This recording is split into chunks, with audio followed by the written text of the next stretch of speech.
A very good morning to all of you. कैसे हैं आप सब लोग? होप आपको जीएसटी समझ में आ रहा होगा। आपने टेस्ट भी बहुत अच्छा किया है बेटा। अब हम डिस्कस करते हैं और क्वेश्चन जीएसटी से रिलेटेड। ऑल राइट, मैं आपको व्हाट्सअप कर दूंगी क्वेश्चन और आप उसमें से क्वेश्चन रीड कर कर यहाँ पर सॉल्यूशन देखना। और जिनके पास बुक्स अवेलेबल है तो ये इलुस्ट्रेशन नंबर 5 है। अभी हम इंट्रा स्टेट ट्रांजैक्शन को ही और डिस्कस करेंगे। पहले क्या गिवन है? Record the following transaction in the books of Ravi and company Lucknow, assuming that all transaction have entered within the state of Uttar Pradesh, charging CGST and SGST at the rate of 6% each. Ma'am हर पे 6% है? No बेटा, rate अलग अलग है। 0% items है, 5% item, 10, ऐसे करके अलग अलग रेट है। आपको जो क्वेश्चन में गिवन होगा वो रेट फॉलो करना होगा। ठीक है बेटा? जर्नल का फॉर्मेट बनाना आप। फर्स्ट एंट्री हम डिस्कस करते हैं। Started business with cash and cheque. मैंने आपको बताया था जब आप बिजनेस स्टार्ट कर रहे हो एज अ कैपिटल तो वो अमाउंट जीएसटी के अंदर नहीं आता। कैश से स्टार्ट किया तो कैश अकाउंट डेबिट, बैंक में पैसा आया तो बैंक अकाउंट डेबिट। बेटा जर्नल तो बनाना आता है इसलिए अब मैं रूल्स के साथ नहीं चल रही हूँ, आपको याद हो गए होंगे। To capital credit, personal account giver है ये। कितना कैश है? 50,000 कैश और 4 लाख का बैंक, तो कैपिटल कितनी हो गई? 4,50,000 और इस पर कोई जीएसटी नहीं लगता है। चलें आगे। सेकेंड ट्रांजैक्शन क्या कह रहा है? Boat goods of list price, 1 lakh के लिस्ट प्राइस वाले गुड्स हैं, 20% ट्रेड डिस्काउंट है। ऑल राइट, 20% कितना हो गया? 20,000। कितने के गुड्स रह गए? 80,000। 5% का कैश डिस्काउंट है और 60% इमीडिएटली चेक से पे किया है। बेटा मैंने कल सिखाया था, अभी सब भूल जाओ। इसके बाद पहले क्या लगाओ? CGST, कैश डिस्काउंट से पहले आपका टैक्स लेवी हो जाना चाहिए। कितना परसेंट? 6%। 4800 9600 हो गया तो कितना अमाउंट बन गया? 89,600। अब कैश डिस्काउंट निकालना है ना, बिल्कुल आराम से चलना है। 60% पेमेंट हुई है, 40% पेमेंट नहीं हुई, तो पहले इसका 60-40 कर लो। 60% करते हैं तो ये अमाउंट आ रहा है और 40% करते हैं तो ये अमाउंट आ रहा है। ऑल राइट, अब जितना कैश पे किया CD उतने पर होगा, पर उतने की क्या? Purchase price. तो 80,000 की परचेज प्राइस का पहले 60% करो। 80,000 की परचेज प्राइस का 60% क्या हो गया बेटा? 48,000। उसका 5% क्या होगा? CD होगा। आ रही है मेरी बात समझ में? इसकी प्रैक्टिस करना बेटा बहुत अच्छे से। सबसे पहले TD कर लो, फिर GST जोड़ दो, फिर जितना पेमेंट है उसे अलग अलग कर लो और इसमें से भी अलग अलग करो, क्योंकि आपका कैश डिस्काउंट निकालने के लिए उसका परचेज प्राइस चाहिए। तो 80 का 60% 48 हुआ, 48 का 5% कितना हुआ? 2400। तो आपने इसमें कितना अमाउंट पे किया? ये पे किया, ये डिस्काउंट है, ये अमाउंट अभी भी हमारा कितना है? ये मैंने 24 था, कितना था ये अमाउंट? अभी हमने 60 और 40 किया था ना, मैं गलती से लिख गई यहाँ 2400। 35,840। ऑल राइट, ये पेमेंट अभी हमारी बाकी है। ये हमारा परचेज प्राइस है। करें एंट्री। तो अपने दिमाग में लेकर आओ है क्या क्या। परचेज किया है, पेमेंट करी है चेक से, डिस्काउंट है और कुछ पेमेंट बाकी है, तो क्या एंट्री होगी? एंट्री करो बेटा। परचेज अकाउंट डेबिट, जहाँ परचेज आएगा वहाँ नीचे क्या चेपना है? Very good, input CGST, input SGST। कुछ पेमेंट कर दी, चेक से करी है, टू बैंक। डिस्काउंट मिला है, टू डिस्काउंट रिसीव्ड। और कुछ पेमेंट करनी बाकी है, टू गोपाल ब्रदर्स। ठीक है, देखो यहाँ से परचेज कितने की करी है? 80,000। इनपुट कितना है? 4800, 4800। पेमेंट कितने की हुई है? 51,360। Discount 2400। Still to be paid 35,840। Alright, आया समझ में बेटा? Very good. थर्ड पर आओ, मैं थर्ड पढ़ती हूँ।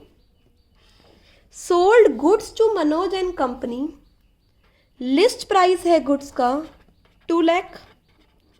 15% ट्रेड डिस्काउंट 30,000। कितना रह गया? 170। कुछ नहीं पढ़ना आगे, पहले CGST और पहले क्या लगा लो? SGST। बाकी अभी कुछ नहीं पढ़ना, पहले टैक्स लेवी कर लो। कितना कितना परसेंट? 6%। ये अमाउंट बन गया 190,400। अब क्या कह रहा है? 40% चेक से पे करा है, तो 40 और 60% पहले ब्रेक कर लो। 40 एंड 60%, यस। कंप्यूट करो क्लास। इसका 40% कंप्यूट करा तो 76,160 और इसका 60% करा 190,400 का तो 1,14,240। इस पर आपको डिस्काउंट देना है। कितना परसेंट है ये? 40%। तो पहले 170 का भी कितना करो? 40%। 170 का 40% करेंगे तो अमाउंट आ गया 68,000 और उस पर 4% क्या लगाओ? 68,000 पर 4% क्या लगाओ बच्चे आप? Cash discount 4%, 2720। ऑलराइट, और वो डिस्काउंट इसमें से क्या कर दो? माइनस 2720। जो डिस्काउंट माइनस करके अमाउंट आएगा वो अमाउंट है 73,440। आया समझ में? सेम चीज़ें चल रही हैं। सबसे पहले TD, CGST, SGST, ये नेट अमाउंट है। जितना पे कर दिया ब्रेक कर लो और इस अमाउंट में से जितना पे किया है उस पर CD लेकर इसमें से माइनस करो कीजिए। माइनस कितना आ रहा है? 73,440। सेल किया है, साथ में कुछ अमाउंट रिसीव हो गया है, कुछ नहीं हुआ, कुछ डिस्काउंट है, CGST, SGST है। ध्यान में रख के करना। जो अमाउंट रिसीव हो गया है वो जाएगा किस में? बैंक अकाउंट में, चेक से रिसीव हुआ है। डिस्काउंट दिया है, डिस्काउंट अलाउड अकाउंट डेबिट, और कुछ पैसा अभी देना बाकी है, Manoj and company account debit to sales. Sales के साथ क्या चेपना है? Yes, output CGST, output SGST। ले बेटा कैसे? कितना अमाउंट रिसीव हुआ? Very good, 73,440। डिस्काउंट कितना है? 2720। मनोज को कितना देना बाकी है? 1,14,240। सेल्स कितनी है? 17 लाख, 1,70,000, सॉरी बेटा। CGST 10,200, SGST 10,200। आया समझ में बेटा? इस स्लाइड को मैं हटा रही हूँ, आगे प्रोसीड करते हैं। Fourth, paid to Gauri Shankar 95,000 by cheque after deducting discount of 5%। पहली बात, जो आपको पेमेंट करनी है उस पर कोई भी GST नहीं है, क्योंकि जब आपने इससे गुड्स परचेज करे होंगे GST चार्ज कर लिया होगा। गौरी शंकर को पे किया है और डिस्काउंट रिसीव हुआ है। गौरी शंकर को पे किया है तो गौरी शंकर रिसीवर है, debit the receiver. Two, payment करी है चेक से, बैंक गिवर है, credit the giver. Discount receive किया है, हमारी इनकम है, क्रेडिट।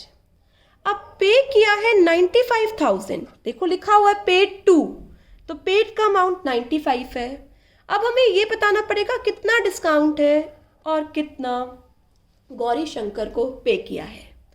लेट अस अज्यूम ये 100 रुपीज़ है, तो 5% डिस्काउंट है, तो ये कितना है? 95। मतलब 95,000 कितने पर है? 95 पर। अगर मैं 100 निकाल पर मल्टीप्लाई कर दूं तो गौरी शंकर का टोटल अमाउंट ड्यू आ जाएगा, और अगर मैं 5 से मल्टीप्लाई कर दूं तो डिस्काउंट आ जाएगा। तो ये अमाउंट आ गया 1 लाख गौरी शंकर को ड्यू था। ध्यान रखना गलती से आप 95 का फिर से 5% मत कर देना, क्योंकि उसने बोला है पेड अमाउंट, ये पेड अमाउंट है, आफ्टर डिस्काउंट है। तो डिस्काउंट रिसीव कितना हो गया बच्चे? 5000। ऑलराइट, फोकस करना बेटा इस पॉइंट पर। फिफ्थ आया इलेक्ट्रिसिटी एक्सपेंस पे करे हैं चेक से ऑफिस के लिए और रेजिडेंस के लिए। कल की स्लाइड में हमने पढ़ा था इलेक्ट्रिसिटी पर जीएसटी नहीं है, तो इलेक्ट्रिसिटी एक्सपेंस जो बिजनेस के लिए पे किया है उसके लिए एक्सपेंस से नाम से डेबिट करो, इलेक्ट्रिसिटी एक्सपेंस अकाउंट डेबिट। जो प्रोप्राइटर का पे किया है उसके लिए ड्राइंग्स के नाम से डेबिट करो, ड्राइंग्स अकाउंट डेबिट। और पे कैसे करे हैं? दोनों चेक से पे करे हैं, तो bank is giver, bank account क्या करो? क्रेडिट। अभी तक इलेक्ट्रिसिटी पर जीएसटी नहीं है। 20,000 electricity charges, 10,000 drawings, 30,000 total payment करी है आपने बिजनेस के फंड से। चलो 6th पर आओ बेटा, क्या गिवन है? Paid salary by cheque. Cheque से सैलरी पे की है, आप अच्छे से जानते हैं चेक पर भी जीएसटी नहीं है। क्या एंट्री हो जाएगी? Salary debit to bank account. कितना है चेक से पेमेंट की है आपने? 25,000। इस पर अभी जीएसटी नहीं है। 7th आइटम पर आओ बेटा, दीनानाथ एक डेटर है, 40,000 उससे ड्यू था, 20 बैंक करप्ट हो गया बेटा, 25% ही उससे रिसीव हुआ है, 75% बैड डेट्स हो गए। मैंने आपको बताया था बच्चे, जो पैसा डेटर से मिल रहा है उस पर जो भी बैड डेट्स हैं दोनों पर कोई भी जीएसटी नहीं है। तो क्या एंट्री होगी? चेक से पेमेंट मिल रही है, बैंक में पैसा आ रहा है, डेबिट द रिसीवर। जो पैसा नहीं मिल रहा, बैड डेट्स अकाउंट डेबिट। किससे आया ये? दीनानाथ एक हमारा डेटर है, Dinanath is giver, credit the giver. Dinanath से मुझे 40,000 लेना था, 25% रिसीव हो गया, 10,000 रिसीव हो गया, बाकी अमाउंट रिसीव नहीं हुआ, वो क्या है? बैड डेट्स है। ऑलराइट, 8th पर आओ बेटा। तो यहाँ पर इस क्वेश्चन में मैं आपको ये बता रही हूँ किन पर बच्चे जीएसटी है, किन पर नहीं है। विड्रॉ किया है बैंक से ऑफिस यूज़ के लिए और पर्सनल यूज़ के लिए। बेटा बैंक में पैसा जमा कराना या बैंक से विड्रॉल करना, दोनों पर जीएसटी नहीं है। जब आपने विड्रॉ कराया है पर्सनल यूज़ ऑफिस यूज़ के लिए, तो आपने क्या डेबिट किया? जब पर्सनल यूज़ के लिए कैश आ गया आपके पास, और बिजनेस यूज़ के लिए किया तो कैश आ गया आपके पास। जब पर्सनल यूज़ के लिए विड्रॉ किया तो क्या लिखा आपने? ड्राइंग्स। बैंक गिवर है, बैंक पैसा दे रहा है, बैंक को क्या किया? क्रेडिट। 60,000 ऑफिस यूज़ के लिए निकाला, 20,000 पर्सनल यूज़ के लिए निकाला, टोटल बैंक से पैसा निकला 80,000 रुपये। इस पर कोई जीएसटी नहीं है। ऑलराइट, 9th आता है हमारे पास, चेक से रिसीव हुआ है एक बैड डेट्स का अमाउंट, जो पहले बैड डेट्स हो चुका था वो अब रिकवर हुआ है चेक से। तो पैसा आ गया, बैंक अकाउंट डेबिट। किसके नाम का है ये? इनकम क्या है? Bad debts recover, bad debts recovered. कितना रिसीव हुआ है बैड डेट से? 10,000। इस पर भी कोई जीएसटी नहीं है। ये तो सिंपल एंट्रीज ही चल रही हैं बेटा। 10th पर आइए, गुड्स सोल्ड किए हैं हमने 60,000 किशोर को, चेक के अगेंस्ट 25% प्रॉफिट है, 10% टीडी है, कैश डिस्काउंट 2% है। आराम से चलो बेटा। सबसे पहले 60,000 के गुड्स सेल किए हैं, 25% प्रॉफिट सबसे पहले इसमें वो जुड़ता है। कॉस्ट में 25% प्रॉफिट, 1/4 हो गया इसका 15। All right. तो बेटा उसका प्राइस क्या बना 75। अब वही सब चीज़ें 10% का ट्रेड डिस्काउंट है 7500, अमाउंट कितना बच गया 67500। इस पर क्या लगाओ CGST लगाओ, SGST लगाओ, कितना परसेंट 66%, 4050 कितना अमाउंट आ गया 75600। अब क्या बोला है, सब पेमेंट आ गई ना कैश में, ठीक है, पेमेंट रिसीव हो गई 100%, अब ब्रेक करने की जरूरत नहीं है। कितना परसेंट CD है 2%, किस पर लगाएंगे उसका प्राइस पर, सेल प्राइस पर। कितना है सेल प्राइस 67500 का 2% 1350 इस पर लगाया है मैंने, जैसे कि हम पैसे पहले डील कर रहे हैं। तो नेट अमाउंट कितना रिसीव होगा 74250। किससे रिसीव हुआ है, चेक से, पैसा आ गया बैंक अकाउंट डेबिट, डिस्काउंट दिया है हमने, एक्सपेंस है, discount allowed account debit to sale, और इसके नीचे क्या चिपकाना है, output CGST and output SGST। Amount fill करें, नेट अमाउंट रिसीव हुआ है 74250, डिस्काउंट रिसीव हुआ है 1350, सेल की value 67500, output CGST 4050, output SGST 4050। Ma'am complete हो गया क्वेश्चन, नो बेटा। अब क्या करना है, सेटलमेंट करना है।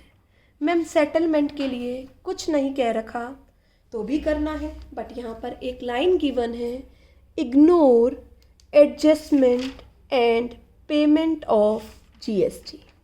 आप एडजस्टमेंट और पेमेंट GST की नहीं करेंगे, तो यहाँ मना कर रखा है कि आप पेमेंट नहीं करेंगे किसकी, CGST और SGST जो बचा है। वैसे तो आपको करनी आती है ना बेटा, क्या करते हो मैम, जितना आउटपुट CGST है वो इनपुट से CGST से यूज़ करेंगे, ऐसे ही SGST, और जितने आउटपुट फालतू हैं वो क्या कर देंगे, पे कर देंगे। All right. तो आज हमारा बच्चे क्या ख़त्म हो गया, आज हमारा डिस्कस हो गया पूरा, दैट इज़ इंट्रास्टेट सेल। ठीक है, अब हम शुरू करेंगे क्या बच्चे नेक्स्ट लेक्चर में, इंटरस्टेट सेल। इंटरस्टेट सेल में आपको अच्छे से पता है, इंटरस्टेट सेल में क्या होगा, सबसे पहले इंटरस्टेट सेल में IGST आता है। IGST कैसे शेयर होगा सेंट्रल और स्टेट गवर्नमेंट में, ये हमें कुछ नहीं करना, क्योंकि कुछ रूल्स हैं उसके अकॉर्डिंग वो शेयर करते हैं। तो कल हम डिस्कस करेंगे interstate sale and adjustment of IGST, SGST and CGST। All right student, आज तक का होमवर्क मैं आपको सबमिट कर दूंगी, आपको सेंड कर दूंगी, आपको होमवर्क करना। All right student, good bye.